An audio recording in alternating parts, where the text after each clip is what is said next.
Hey, hey, hey, ¿cómo están todos? Aquí Sebastián de Cova, regreso en otro capítulo de Perípatos, si mal no recuerdo el número 77. Recuerden que la semana pasada no publiqué porque me quedé sin internet. Yo estaba comenzando a tener un internet malo, se había puesto lento, luego se puso inestable y finalmente me quedé sin internet. Aparentemente es un simple y llano ejercicio de extorsión por parte de empleados de la Telefónica. Pero bueno, no voy a acusar sin pruebas, pero por la manera en que se han comunicado conmigo y las cosas que me han dicho y las ofertas, entre comillas, que me han planteado con sus respectivos precios, por supuesto en divisa, tiene toda la pinta de ser simple extorsión.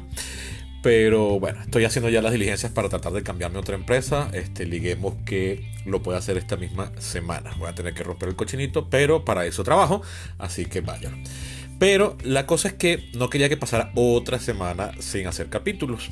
Entonces, bueno, nada, gastaré dinero en plan de datos, ligar que el celular se conecte bien y trataré de subirlos por aquí. Si están oyendo esto y fue publicado un día lunes, quiere decir que lo logré. Si no, evidentemente que no lo logré. Sin más preámbulos, voy a hacer un mini capítulo el día de hoy de un tema que creo que vale la pena discutir. Sin más preámbulos, paso a desarrollarlo.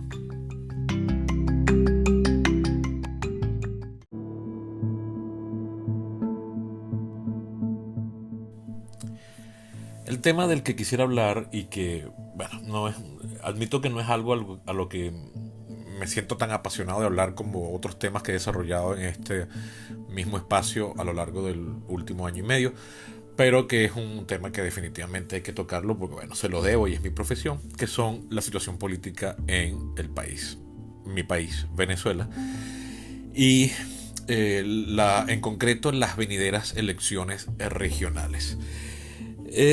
A ver, ¿cómo lo digo de una manera que sea sucinta, pero al mismo tiempo decente y que respete las formas académicas? Vamos a ponerlo así, yo no entiendo cómo estamos perdiendo el tiempo en esto. A ver, yo no soy una persona anti-elecciones, yo no soy de los que ha gritado fraude después de cada resultado electoral simple y llanamente porque no me gustó el resultado y tapaba el sol con un dedo y asumía que Chávez no era popular, ni mucho menos. Bueno, en la primera semana después del referéndum revocatorio en agosto del 4 sí lo hice, pero después me puse yo mismo a analizar los datos y dije, no, esto no se sostiene solo, ¿no? Y con el tiempo abandoné esa tesis. Hago mención a esto porque no quiero pintar o no quiero que obtengan la idea de que soy uno de estos oposicionistas radicales que cree que no hay solución electoral, o que nunca creyó que lo hubiese y que aquí teníamos que irnos, yo que sé, a las armas o algo así. No soy de esa postura, yo he sido muy proclive a la solución electoral, muy partícipe, nunca, como buen doctor teoría, ay, mi abuela, yo siempre he sido muy partícipe, pero desde un punto de vista pasivo, o sea, nada de estar haciendo campaña, nada de estar yendo a marcha, nada de estar haciendo voluntariado, absolutamente nada de eso. Soy demasiado cómodo, manganzón, flor, lo que quieran llamarme, ¿no? Pero la solución electoral siempre he estado a favor de ella. He votado en todos los procesos electorales. La elección de 1998 fue la primera para la que yo tuve edad, tenía 19 años. Entonces fue mi primera elección y desde ese momento solamente había dejado de votar en una elección sindical con la que no estuve de acuerdo en el año 2000, promovida por Chávez para básicamente acabar con la CTV, la antigua Confederación de Trabajadores de Venezuela. Y en las elecciones, entre comillas, presidenciales del año 2018, que a todas luces eran un proceso diseñado para que nadie votase, ¿no? Pero entre todo lo que está en el medio, entre el año 98 y el año 2016, con ese par de excepciones que mencioné, o en el año 2018, con ese par de excepciones que mencioné, he votado en todas. Pero, ¿qué pasa? ¿Por qué creo que ahorita no vale la pena votar? O no sé si no vale la pena, la verdad es que eso es equivocado ese comentario. No estoy seguro de entender qué es lo que se está tratando en la actualidad. Esa es la mejor forma de ponerlo. ¿Por qué digo esto? La última elección que yo creo que tuvo sentido en este país fue la elección de diciembre de 2015, cuando se renovó la Asamblea Nacional de Venezuela, que estuvo en vigencia durante 5 años, entre enero de 2016 y enero de este año. se me olvidó decir que el año pasado hubo un proceso electoral en el que no participé. Esa elección se sabía que iba a ganar la oposición, pero nadie, casi nadie, yo recuerdo haberlo hablado con amigos y colegas politólogos que estaban muy metidos en campaña política y que de estos que están entre comillas, altas esferas de la oposición. Y yo me acuerdo que yo le dije, ¿te imaginas que llegamos a los 2 tercios? No, estás loco, eso no va a pasar. Y llegamos a los 2 tercios justo. Pero entonces el chavismo hizo la marramucia primero, entre la elección y la toma de posesión de esos diputados, renovó cuantos poderes públicos pudo, con las últimas potestades que le quedaban a la moribunda a segunda asamblea. Venezuela ha tenido 4 asambleas con la actual, la que va del 2001 al 2006, la que va del 2006 al 2011, la que va, esa es la segunda, la tercera es la que va del 11 al 16 y la cuarta es la que fue del 16 hasta este año 21. Esa asamblea, esa cuarta, estuvo dominada por la oposición, sacó 2 tercios, con lo cual tenía todos los poderes del mundo, incluso para enjuiciar al presidente y eventualmente, si votaban todos en bloque unísono, incluso haberlo removido. Se exploraron varias posibilidades y se consideró que la políticamente más sensata era la del referéndum revocatorio, porque era la que buscaba apelar al apoyo popular.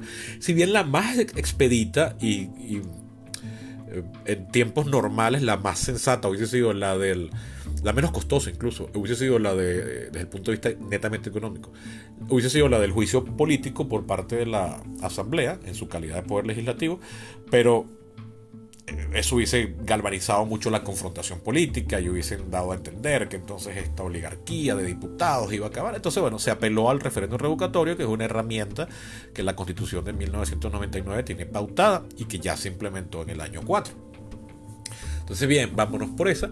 Antes de eso, no solamente pasó lo de que la expuria asamblea anterior, lo que en inglés llaman la lame duck session, buscó en Navidad, porque fue en Navidad, fue el 25, 26, 27, 28 de diciembre, renovar todos los poderes sin tener legitimidad para eso, pero legalmente estando habilitada. Pero además entonces se inventaron una acusación de fraude para que un tribunal nulo, mentira, fue el Tribunal Supremo de Justicia, lo del tribunal nulo es lo que viene después de esto, dijera que los 3 diputados que representaban al estado Amazonas no estaban legítimos, que la elección iba a tener que ser repetida y que mientras tanto no podían tomar posesión. Todo esto para que se rompiesen los 2 tercios, porque los 2 tercios se habían alcanzado exactos, o sea, con los diputados mínimos para tener 2 tercios. Y ahorita no recuerdo cuántos números que son, creo que eran 120, 115, por ahí, entre 110 y 120, disculpen que no tenga el dato a la mano. Pero bueno, no se pudieron sentar nunca durante esos 5 años, jamás se llamaron a esas elecciones, por supuesto, jamás se buscó comprobar el resultado electoral, ni hacer una investigación, ni mucho menos. Lo que se quería era impedir que la asamblea tuviese el poder de los 2 tercios. Eso se logró, durante 5 años esa asamblea quedó con 3 diputados menos, y después, aún así, esa asamblea tenía el poder para convocar un referéndum revocatorio, pero ya no tenía los poderes para las leyes orgánicas ni para el juicio político, pero igual se había decidido que lo mejor era el referéndum revocatorio. Y ese mismo año 16 se convocó el mismo, se buscaron las firmas, y ahí es donde interviene lo de un tribunal nulo, un tribunal penal del estado Aragua. Dijo que el proceso de recolección de firmas había sido ilegítimo por veto a saber qué invento, y frenó la recolección de firmas y mató el referéndum revocatorio. Ya en la práctica el chavismo había decidido dejar de jugar a la institucionalidad, que había estado jugando con las reglas mínimas y haciendo todo tipo de abusos, pero que todavía mantenía, sobre todo en vida de Chávez. Ya a partir de aquí, se estaba yendo por la calle del medio. Mató una vía de solución de conflictos, y evidentemente el chavismo demostró que ellos no querían salir del poder, por lo menos no por vía institucional. Pero había un último poder que seguía reteniendo la asamblea, que el chavismo, que controla el ejecutivo y que por tanto todo el aparato de la administración pública, el presupuesto, etcétera, no lograba quitarle a la asamblea en su calidad de poder legislativo, que es el siguiente. Disculpen que esto sea un poco técnico, pero es importante para argumentar lo que voy a decir a continuación. Como Venezuela ya no estaba produciendo dinero, porque la capacidad productiva del país fue estrangulada durante todos los años del gobierno chavista a punta de control de cambio, haciendo más baratas las importaciones, acabando con entonces todo aquel que podía producir aquí. La única forma ya de conseguir dinero en este país era endeudándonos, pidiendo prestado a la banca internacional, contando con que algún día el barril iba a volver a subir. El barril se precipitó en julio del año 14, después de 11 años exactos de solo subir, con una pequeña caidita en el año 2008 por la crisis internacional, pero que no revirtió la tendencia. Y entonces, bueno, la idea era, vamos a endeudarnos hasta que los precios vuelvan a subir. Esa era la técnica que se había aplicado desde el año 2004 con Chávez. Era, endeúdate, que eso se paga después solo con el barril. Bueno, eso no volvió a pasar. El chavismo se tenía que endeudar, el gobierno. Pero, ¿qué pasa? La Constitución dice que toda recaudación de dinero, y eso incluye pedir prestado, tiene que ser aprobado por la Asamblea Nacional en su calidad de poder legislativo. Esto ha sido así en todas las constituciones republicanas del país, desde 1830, incluso desde antes, y está inspirado por, bueno, los principios republicanos que se expusieron en la Revolución Americana y que se remontan en su raíz más profunda hasta la antigüedad clásica. Ok, historia que no viene a cuento. La cosa es que la Constitución establece que cualquier endeudamiento tiene que estar aprobado por el Poder Legislativo. Como ya aquí nadie podía prestar, había que pedir ese dinero afuera. Pero como el chavismo se ha demostrado que la vida todo lo que consigue y no logra hacerlo poner producir, y se lo roban o lo malversan o se invierte en negocios que no tienen sentido o lo que sea, todo el mundo sabe que prestarle al gobierno venezolano desde 1999 para acá es botar el dinero. De hecho, en ese mismo año 2017 el Venezuela terminó entrando en default, es decir, se declaró incapaz de seguir pagando. Pero nadie le quería prestar, nadie quería prestarle. Entonces se agarraron de un tecnicismo: mira, yo no te voy a prestar si eso no viene aprobado por la Asamblea. Y ese último ítem fue el único poder que le quedó a la Asamblea. Mira, yo soy el poder legítimo constituido, no te apruebo esos endeudamientos a menos de que hagamos una revisión profunda de las cuentas a ver por qué el dinero se gasta tanto y no se produce nada. El chavismo no quería ya jugar a la institucionalidad, seguir fingiéndola. Se inventaron un decreto del Tribunal Supremo que decía que no solamente los 3 diputados del Estado Amazonas, sino que absolutamente toda la Asamblea Nacional era ilegítima y que no se la iba a poder confiar en ella, y que entonces el Tribunal Supremo se atribuía a sí mismo, su calidad de poder jurídico, poder judicial, perdón, todas las potestades legislativas. La banca internacional no aceptó esa excusa. Eso galvanizó a la opinión pública, la gente salió a protestar, y el año 2017 fue el último año de protestas nacionales. En el marco de esas protestas sucedió un evento que en ese momento a mí me impresionó muchísimo, que fue que en un acto del presidente Maduro en San Félix, parte de Ciudad Guayana, en los suburbios, o sea, es el municipio que está enfrente de Puerto Ordaz, la ciudad más grande del estado Bolívar, al sur del país. San Félix es un famoso centro obrero, donde la causa R primero y después el chavismo fueron siempre fuertes, porque es un barrio, o sea, es un municipio netamente obrero. Es decir, él era un bastión chavista. En un acto para conmemorar el 11 de abril, fecha icónica para el chavismo, Maduro fue corrido por una turba donde lo trataron de lapidar. O sea, la gente los corrió a pedradas. Tuvo que la casa militar correr con el presidente, salir de noche en Tarara, como dice mi mamá, huyendo. Y yo dije, nada, ya perdió toda popularidad, el país está mal administrado y ya el pueblo ya no lo acepta. Este gobierno está caído, están las calles encendidas en manifestaciones. Este gobierno está caído, le quedan pocos días. En cualquier momento va a venir una insurrección o va a haber una gran manifestación popular que va a llegar al poder, y nadie va a salir a defenderlo porque ya se demostró que el gobierno perdió todo tipo de legitimidad y de autoritas. Una semana exacta después de eso estaba convocada una gran marcha con motivo del 19 de abril. Todo el mundo pensó, esta es la definitiva. Y para mi sorpresa, la marcha fue retenida a la autopista Francisco Fajardo aquí en Caracas y fue lanzada al Guaire literalmente. Y yo dije, ¿qué? ¿Todavía están defendiendo al chavismo? A partir de ahí, el chavismo dijo, bueno, aquí vamos a jugar es por la rudeza, aquí yo me voy a mantener por la ley del más fuerte. No se dio un ápice, y para insisto, he dicho ya la palabra para mi sorpresa muchas veces, pero es que no, una cosa no paraba de sorprenderme y se encadenaba. Todavía las redes de poder institucional formal, perdón, no tanto institucional sino formal, sobre todo el aparato militar, siguió fiel al gobierno y decidió sostenerlo cuando ya tenía todas las pruebas de que no podía sostenerse por él mismo. Eso a mí me sorprendió y me hizo pensar, así será el tamaño de la red de corrupción que todo el estamento militar sabe que sin el chavismo ellos van a dejar de ser una pieza clave en la... no solo en lo que venga después, sino que ya van a pasar a ser otra vez funcionarios de 15 y último y se acabó la gran vida que llevan ahora, o que aparentemente llevan ahora. La verdad es que no puedo tampoco dilucidarlo, porque conozco muchos militares que yo digo, ¿cuál es aquí la gran vida? Pero de alguna forma sí parecen estar en el tope del control político. No se dieron. Y para más colmo, ese mismo año 17 se inventaron una asamblea constituyente con el cuento de poder. Lo que querían era poder tener un poder legislativo que se reconociese como legítimo y fuese reconocido como tal por la banca internacional. Eso era lo único que querían. Nombraron esa fulana asamblea constituyente en una elección chimbísima con un sistema que hiperfavorecía al chavismo, de modo que ellos ya tuviesen ganado una mayoría de los diputados. Para más colmo, el mismo día que dieron, al día siguiente que dieron los resultados oficiales, la empresa Smartmatic, que hasta este momento había avalado todos los resultados electorales, salió a decir que al menos 1,5 millones de votos ellos no reconocían de dónde habían salido, que eso no tenía sentido sus resultados. Algo que nunca había pasado en el pasado.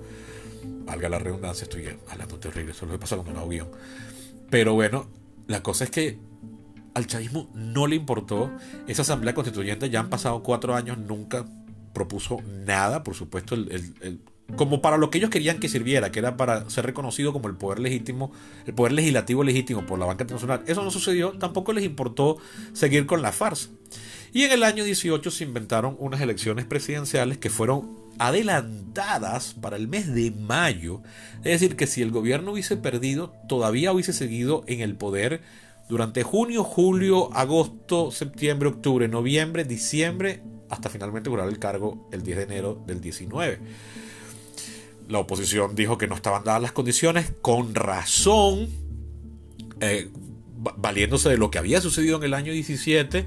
Además que entonces el chavismo fue más burdo todavía y legalizó un montón de candidatos con alguna forma de chance. Y aún así, por supuesto, se reeligieron ellos mismos y iban mandados entonces a rejurar el cargo en enero del 19.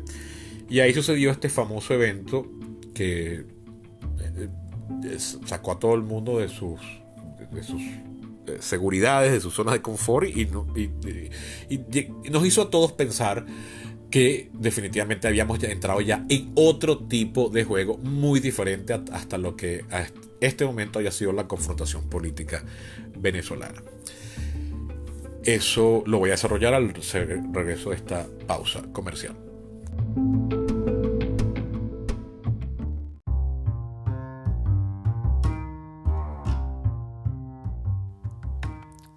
Antes de continuar, quiero hablarles de sushi, en concreto de Bocadillo Sushi, la marca de sushi a domicilio de Luis Juárez, suchero con décadas de experiencia en el ramo y con quien llevo trabajando desde 2016. Mire, se los voy a poner así. Antes de conocer a Luis, a mí no me gustaba el sushi y ahora soy un fanático. Pero no se conformen con lo que les digo. Vayan a su cuenta de Instagram y vean las fotos y lean los testimonios. Si viven en Caracas, les recomiendo su bandeja de 3 roles, que equivale a 30 piezas. Y si llaman de parte mía, Sebastián Cova, les regalarán una bandeja extra de ensalada dinamita. Vayan a Bocadillo Sushi en Instagram y hagan la prueba. Si no viven en Caracas, no importa, porque pueden darle ese regalo a alguien que quieran y que viva aquí, pagando por Zelle o PayPal. Bocadillo Sushi, el mejor sushi para llevar.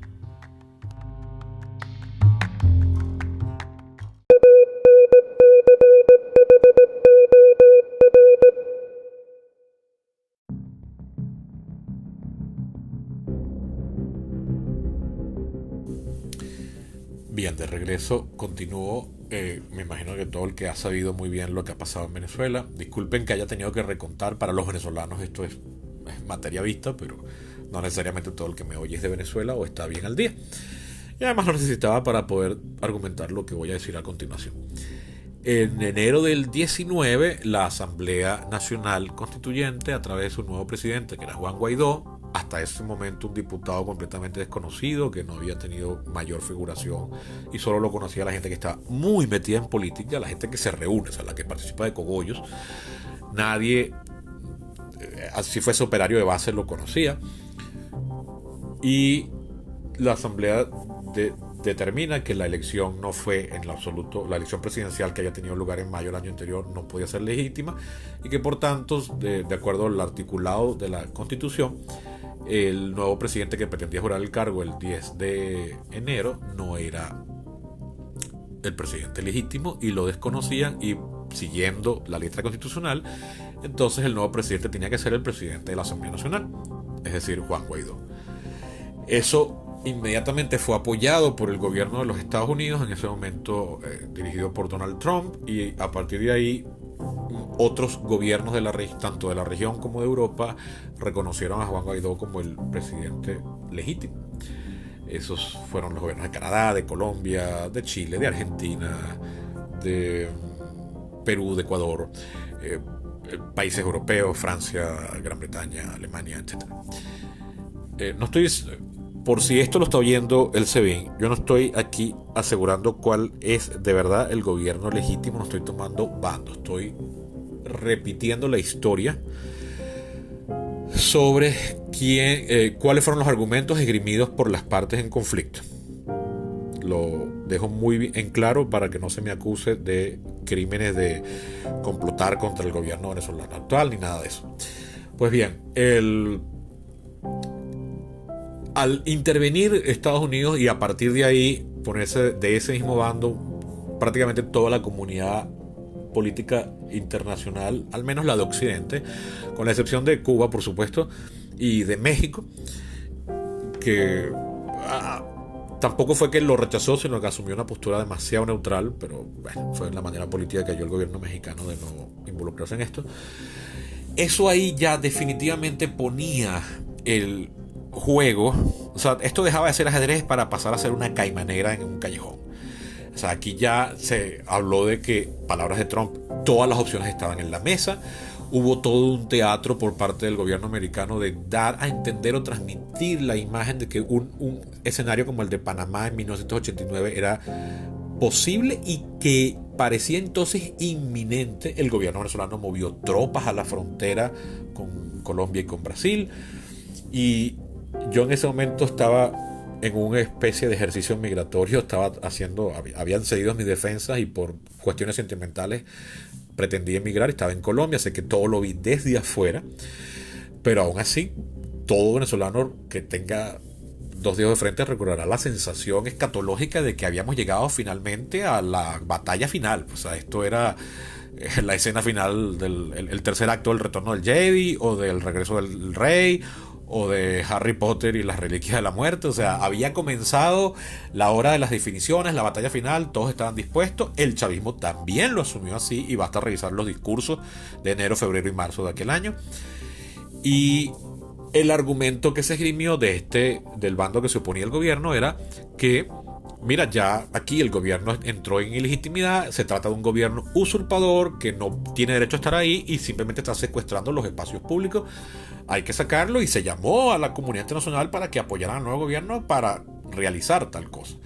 Es decir, el bando opositor estaba diciendo abiertamente: ya ninguna otra vía institucional por las estipuladas en la Carta Magna son posibles, no tienen sentido, aquí ya esto es irnos a las manos. Es decir, es la pareja o el par de amigos o el par de socios que ya han ido a tribunales, ya han ido a psicólogos o consejeros y ya deciden resolver las vainas a coñazo limpio.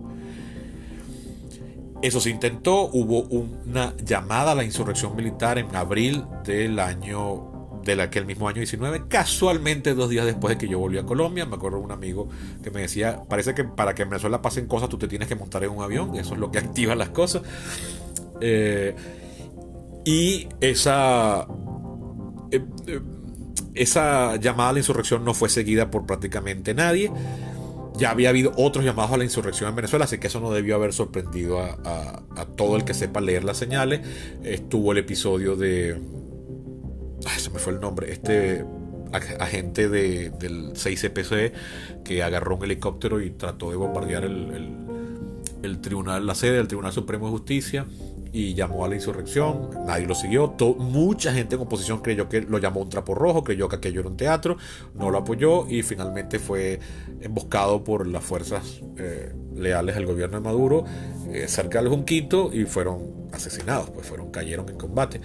También hubo una insurrección militar en aquel mismo año 17 en un cuartel en el estado Carabobo.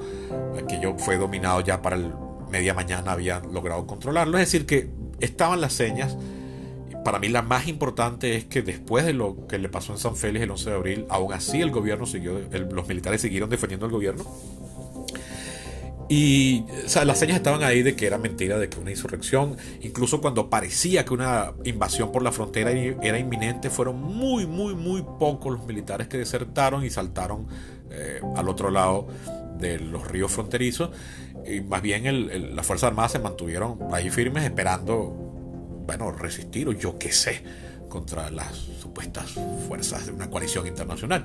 Es decir, que eso no tenía que haber sorprendido, que nadie iba a responder el llamado que se hizo a finales de abril del 19. Y ahí se tranca el serrucho. Ajá, ¿y ahora qué hacemos?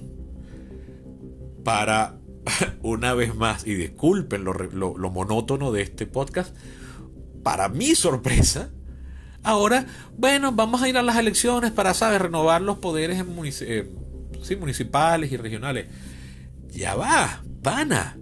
No habíamos salido de la oficina para caernos a coñazos en el callejón. Esto no se iba a resolver por la vía más animal y bárbara que existe, la vía más prepolítica de todas, que era una llamada a la insurrección y guerra, pues, prácticamente.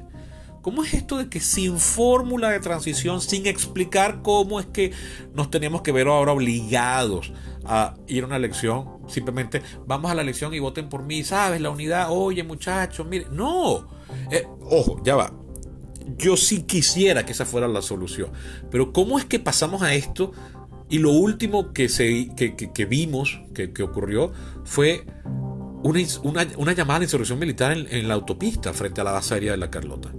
Y ahora estamos llamando a las elecciones como si fuese el año 2008. En el año 2008 tenía todo el sentido del mundo. Yo me entusiasmé. Yo dije, hay que votar para renovar alcaldes y gobernadores, porque aunque esto no va a cambiar la situación, comienza a construir el camino para eventualmente en el año 12 reconquistar el poder ejecutivo, que es la piedra de tranca, es la piedra angular del edificio del sistema político venezolano. Es quien controla el poder ejecutivo, es decir, quien se sienta en Miraflores. Y entonces, ahora estamos como si back to square one. Es como cuando uno se le daña el videojuego y tiene que resetearlo y comenzar a jugar otra vez desde cero. O como esas películas en las que uno está encerrado en un bucle eterno, como el Día de la Marmota. O sea, no es el año 2008, pero ¿por qué estamos actuando como si fuera el año 2008? Yo no entiendo esto y no le hallo sentido. Y si ustedes me preguntan, Sebastián, ¿entonces estás llamando a no votar? No, yo no sé, porque mira, yo sí quisiera sacar a los gobernadores y alcaldes chavistas que están haciendo una pésima gestión, pero que además, no todos, pero algunos, la mayoría, pero además que creo que la gestión de un alcalde o un gobernador no están determinadas ahora por su capacidad de hacerlo bien, sino por el problema de que Venezuela no tiene ya dinero, y eso pasa por cambiar la situación política general. Y como ya dije, la clave de bóveda de todo eso es controlar el Ejecutivo Nacional. Ningún otro cambio institucional remueve esa piedra, por tanto ninguna va a producir un cambio. Controlar el poder legislativo con 2/3 no pudo producir ningún cambio. Controlar una gran mayoría de las alcaldías tampoco puede producir cambio. Lo único que puede producir cambio es controlar el Ejecutivo Nacional. Y ese cargo dura 6 años y se juró en enero del 19 que por más que podamos determinar que efectivamente fue ilegítimo, ahí están ejerciéndolo. Y como politólogo yo no soy abogado para estar diciendo, no, mira, esto es ilegal por tal. El hecho efectivo es que el que sigue mandando es Nicolás Maduro, y eso es lo que como politólogo yo tengo que determinar que está ahí y que hay que reconocer, me guste o no me guste, sea legal, ilegítimo o no. Es el que manda y es su voluntad la que se cumple. Eso es el hecho real. Y eso no ha cambiado y eso no está ni remotamente en la vía de ser cambiado por participar en unas elecciones regionales. Entonces si alguien me dice, no, pero es que lo que se trata es de construir otra vez la vía electoral, ¿para qué? Para llegar a las elecciones presidenciales de 2024, para entonces ahí sí sacarlo. No, ese año fue el 18 y no se pudo. O sea, ya el chavismo comprobó que hacer lo que le da la gana le funciona y no hay nadie que se les pueda oponer. Y ellos ya tienen ese truco súper dominado y están bastante entrenados para lograrlo. En el año 24 va a ser muchísimo más fácil y lo único que puede cambiar eso son circunstancias naturales completamente imponderables e impredecibles, como yo que sé, que caiga un meteorito sobre el Valle de Caracas y nos acabe a todos, o la siguiente pandemia sea de una plaga que ahora sí mate al 50% de las personas que se contagien o algo así. Y ni siquiera aún así creo que está garantizado. O sea, definitivamente no está nada garantizado, pero eso es lo único que podría hacer el escenario tan impredecible que cualquier seguridad de que la situación se va a repetir ya no la puedo garantizar. De resto, como tal cosa no puedo incluirla en la ecuación, yo digo, no, el chavismo va mandado a quedarse en los años y las décadas que le dé la gana y no tiene absolutamente nada que se le oponga. De hecho, yo creo que la oposición murió de verdad como factor de poder en abril de 2002. Sí, en abril de 2002, porque ya para diciembre es increíble cómo se intentó la misma fórmula y el gobierno resistió. Tuvo algunos fastidios, lo de que le pararan los buques petroleros fue lo único que lo fastidió. De resto, el gobierno estaba en total y completo control de la situación. Es decir, que la oposición tiene 19 años siendo de verdad nada más que... no es que no fuese efectiva o importante o relevante o una opción, pero es que más nunca estuvo ya en capacidad de lograr cambiar las cosas como lo pudo lograr en abril de 2002. Desde entonces ha estado, no sé, imagínense tratándole de dar a una pared muy bien construida, un muro de contención con una pelota de tenis. O sea, lo que hemos estado tratando de hacer es eso, o sea, de derruir una pared muy bien hecha, muy firme con algo que no le va a hacer nada.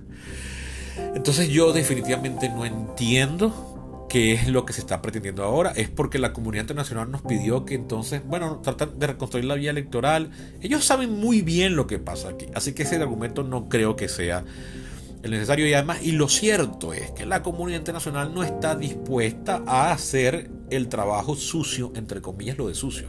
Es decir, lo de venir y sacar a los malos que se ocuparon del poder de forma ilegítima. Tienen que ser los venezolanos los que se encarguen de eso.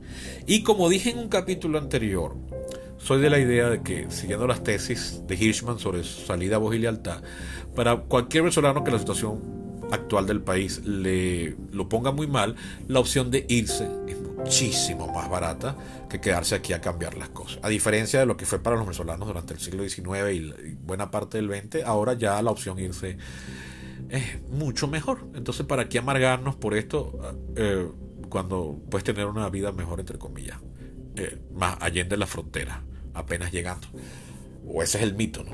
Entonces no creo que sea posible ya arreglarlo, y nos metimos el engaño de que no, los de afuera, los vecinos son los que nos van a salvar. No, por supuesto que no, los vecinos tienen demasiado problema y ya no estamos en la Guerra Fría, o peor, más atrás todavía, no estamos en las guerras de religión del siglo XVI y XVII, en la que los países intervenían al interior de otros, lo más normal del mundo. O sea, ya van 400 años de la paz de Westfalia en la que eso está mal visto y se combate, que no quiere decir que no se respete todo el tiempo, o no se irrespete todo el tiempo, por supuesto, pero no de la manera tan burda y abierta como parece que pretendimos en Venezuela que se solucionase.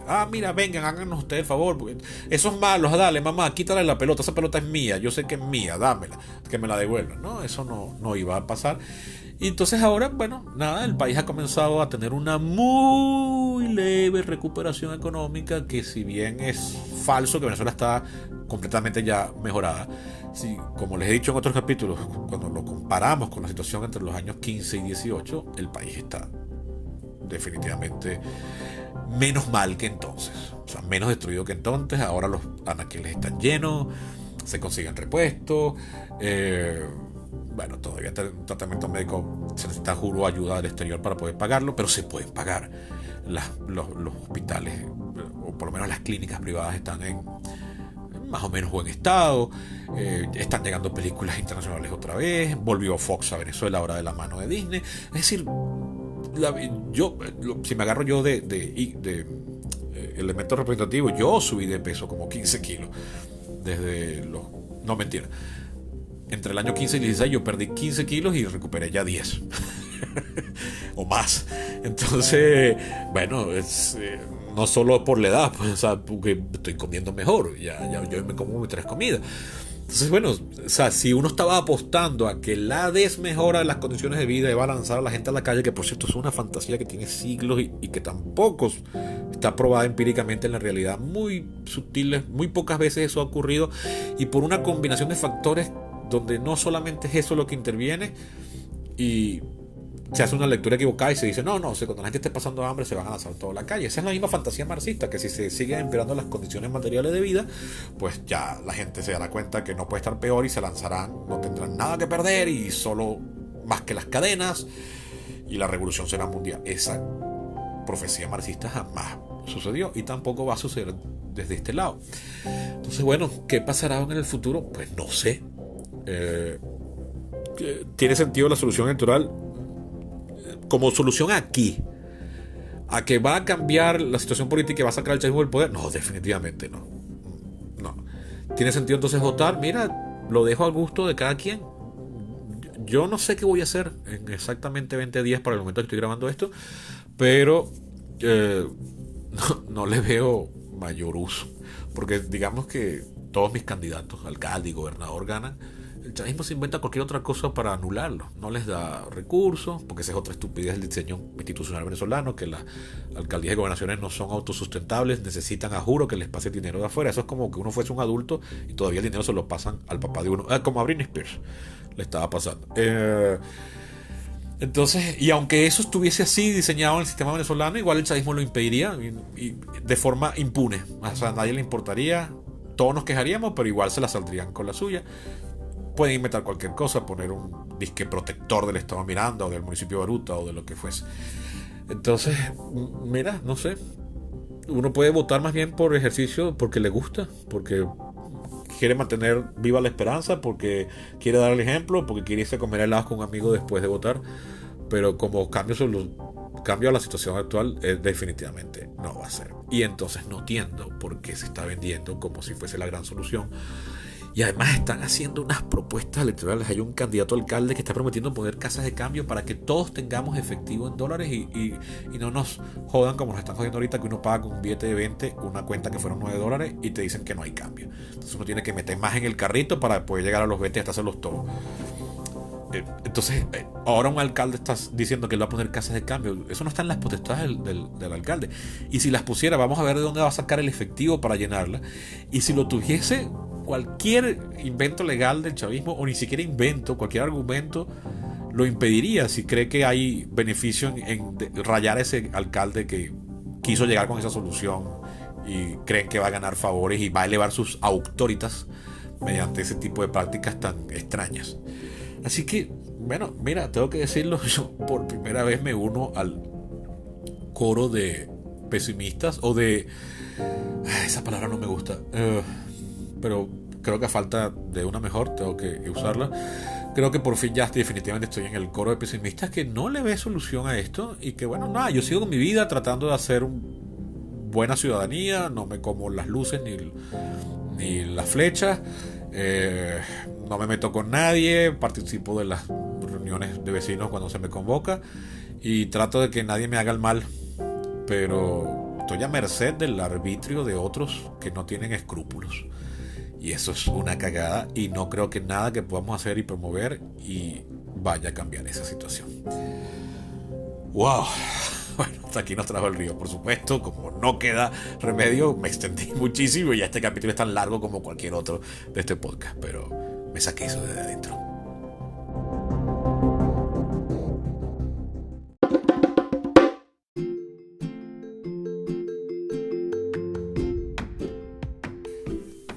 Siguen ahí, no los deprimí. Bueno, eso fue todo por hoy. Espero poder subir este capítulo ahorita. Voy a esa misión. Creo que sí lo voy a lograr. Y bueno, disculpen el estilo y sobre todo el patos tan depresivo de este discurso. Bueno, no sé si ustedes son chavistas, más bien están celebrando que un opositor se entregó y ya no le ve salida a la cosa. Pero no estoy seguro de cuántos chavistas me oigan. Yo espero que ninguno, porque no quiero que me denuncien un día y se inventen un caso y editen mis capítulos de tal forma que después lo saquen en el mazo dando y digan que yo estoy conspirando. Pero así que bueno, no le dio solución. Disculpen mesa. Y bueno, nada, aquí tratando de vadearme sin internet. De todas maneras, creo que ya logré una solución.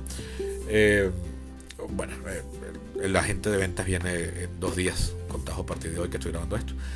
Si la semana que viene me notan un tonito un poco más feliz, es porque logré cambiarme de proveedor de internet. Y un cierre de buenas noticias. Bueno, yo debería esperar a tener esto confirmado. Pero bueno, les voy a ir anunciando por ahí que creo que conseguí el espacio perfecto para hacer cualquier capítulo y reseña de cine, que va a estar disponible también por internet, o sea que me podrán oír en cualquier parte del mundo.